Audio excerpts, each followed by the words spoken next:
नमस्कार, आप देख रहे हैं डॉक्टर साहिब, आपके साथ मैं हूं मुस्कान। दर्शकों, आज के इस एपिसोड में हम बात करेंगे डायबिटीज़ के बारे में और हम ये जानेंगे कि डायबिटीज़ बच्चों में होता है या नहीं, और अगर होता है तो इसका कारण क्या है। क्या कुछ ऐसे लक्षण हैं जिससे समझ सकते हैं कि उनके बच्चों को कहीं ना कहीं डायबिटीज़ से वो ग्रसित हो चुके हैं, और साथ ही साथ इससे कैसे निजात पाया जा सकता है। इसी पर खास बातचीत करने के लिए आज हमारे साथ मौजूद है डॉक्टर खालिद हुसैन। आपको बता दें कि बिहार के जाने माने फिजिशियन है और साथ ही साथ इंटरनल मेडिसिन और डायबिटोलॉजिस्ट हैं। सर नमस्कार, बहुत बहुत स्वागत है। थैंक्स। सर मैं आपसे जानना चाहूँगी, बात जब भी डायबिटीज़ की आती है तो अक्सर लोगों को यही लगता है कि ये एक उम्र के बाद या एल्डरली लोगों में होता है, लेकिन मैं आपसे ये जानना चाहूँगी क्या छोटे बच्चों में भी डायबिटीज़ होता है, और अगर हाँ तो इसके लक्षण क्या कुछ हैं? नहीं, बच्चों में होता है, क्वाइट कॉमन। लक्षण सेम है जो कि एडल्ट्स में है, polyuria, polyphagia, weight loss and these things. अब मगर बच्चे रियलाइज़ नहीं करते हैं, वो खेल रहे हैं, मिठाई भी खा रहे हैं, ये भी कर रहे हैं। और नियोनेटल एज में भी होता है, तो नियोनेटल डायबिटोलॉजिस्ट का एक अलग सेक्शन है जो कि डील करते हैं, और चाइल्डहुड डायबिटीज़ को पेडिट्रिशियन भी देखते हैं और डायबिटोलॉजिस्ट, पीडियाट्रिक डायबिटोलॉजिस्ट भी देखते हैं। तो इसमें ये सिम्टम्स तो सेम है, कॉमन फॉर ऑल दैट, मगर इसमें ओरल हाइपोग्लाइसेमिक टैबलेट्स का बहुत कम रोल है। Only treatment of choice is insulin, उनको इंसुलिन लेनी पड़ेगी, and this is a life long treatment. आगे जाके जब उनका एडल्ट एज में आएंगे तो उसको बाद उनको जो है ये हो सकता है कि ये एक दो टैबलेट्स ऐड की जाए, मगर अर्ली स्टेजेस में तो इंसुलिन ही उसका एक इलाज है, और उसके साथ of course diet control, exercise and lifestyle modification, क्योंकि बच्चे को बहुत मुश्किल होता है समझाना। अब जहाँ केक रखा हुआ है, मिठाइयाँ रखी हुई, तो बच्चे को आप स्टॉप नहीं कर सकते, वो खाएगा तो शुगर उसका 26 मिलीमोल्स हो जाता और उसके बाद से प्रॉब्लम बढ़ता।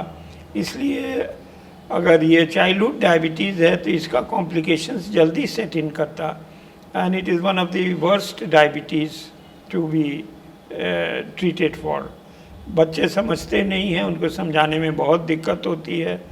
उसमें वन ऑफ द कॉजेज़ है, लीडिंग कॉज ऑफ ब्लाइंडनेस भी है, किडनीज को अफेक्ट करता जो ऐसे एडल्ट में करता, मगर इसका जो टाइम गैप है वो जल्दी आ जाता।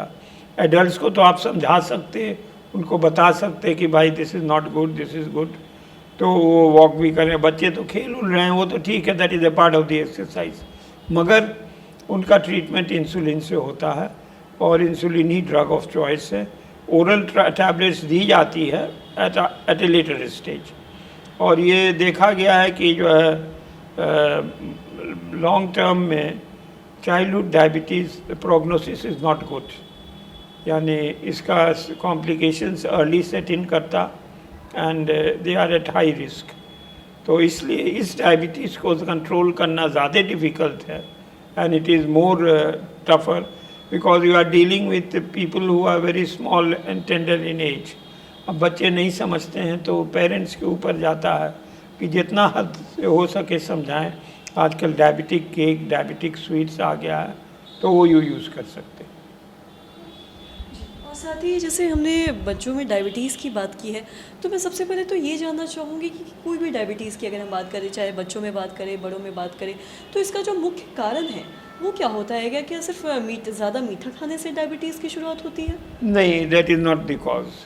अब उसमें जो है ना, एक तो जुवेनाइल डायबिटीज़ है, चाइल्डहुड डायबिटीज़ है, मैच्योरिटी ऑनसेट डायबिटीज़ है, अर्ली डायबिटीज़ है, मैच्योरिटी ऑनसेट डायबिटीज़ है, इम्पेयर्ड फास्टिंग ग्लूकोज है, ये सब जो है इम्पेयर्ड ग्लूकोज टॉलरेंस है। तो there are so many types, मगर उसका एग्जैक्ट इटियोलॉजी तो मालूम नहीं है। एग्जैक्ट इटियोलॉजी ये है कि जनरली जुवेनाइल डायबिटीज़ में अगर इन्फेक्शन है तो उस वजह से हो सकती है न्यू केस ऑफ डायबिटीज़, और उसके बाद फैमिली हिस्ट्री में देखा गया है कि ज़्यादा होती, it is runs in families, maturity onset diabetes, तो ट्रांसमिट करता जीन्स से from father to children, that is another cause. Third cause है, अगर कोई ड्रग इंड्यूस डायबिटीज़ है, आप स्टीरॉइड्स ले रहे हैं तो आपको डायबिटीज़ हो जाएगी।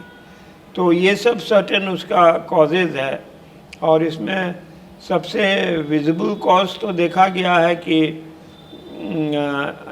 Juvenile onset diabetes due to infection हुआ, किसी को निमोनिया हुआ, ये हुआ, वो रिपीट हुआ या नहीं हुआ और वो ओके हो गया, उसके बाद पता चला डायबिटीज़ हो गई, या जेस्टेशनल ऑनसेट डायबिटीज़, जबकि pregnant ladies they become diabetic. तो in such cases it is required that ये पेशेंट को जो है बताइए, अब प्रेग्नेंट लेडी है, उसको आप ज़्यादा प्रोटीन रिस्ट्रिक्शन वगैरह या डाइट रिस्ट्रिक्शन भी नहीं कर सकते, she is carrying foetus in the womb, तो उसको आप न्यूट्रिएंट से ये नहीं कर सकते, माने रोक नहीं सकते, जैसे उसमें भी इंसुलिन ही दिया जाता। तो इसलिए ये सब जो कॉजेज़ है ना डायबिटीज़ का, एग्जैक्टली कोई क्लियर कट नहीं है, बट ये है कि सर्टन गाइडलाइंस है, ड्रग इंड्यूस्ड है, जेस्टेशनल है और जुवेनाइल है, मेजॉरिटी ऑनसेट डायबिटीज़ है, और उसके बाद से जो है हाँ देखा ओबेसिटी है, बहुत मोटा आदमी है तो उसको भी होने का चांस है, लेथार्जी है, लैक ऑफ एक्सरसाइज है, ये predisposes to diabetes. So these are the main causes. हाँ सर, बहुत बहुत शुक्रिया तमाम जानकारी देने के लिए। तो आशा करते हैं दर्शकों कि आप भी समझ पाए होंगे कि बच्चों में डायबिटीज़ होने का कारण क्या है, इसके जो शुरुआती लक्षण हैं वो क्या कुछ है।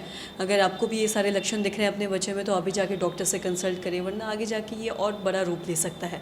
तो आशा करते हैं दर्शकों की जो तमाम जानकारी है आपके लिए लाभदायक रही है। तो आज की इस वीडियो में इतना ही। अगर आपने अब तक हमारे चैनल को सब्सक्राइब नहीं किया तो तुरंत कर लें, साथ ही हमारे फेसबुक पेज को लाइक करें। तो देखने के लिए आपका धन्यवाद।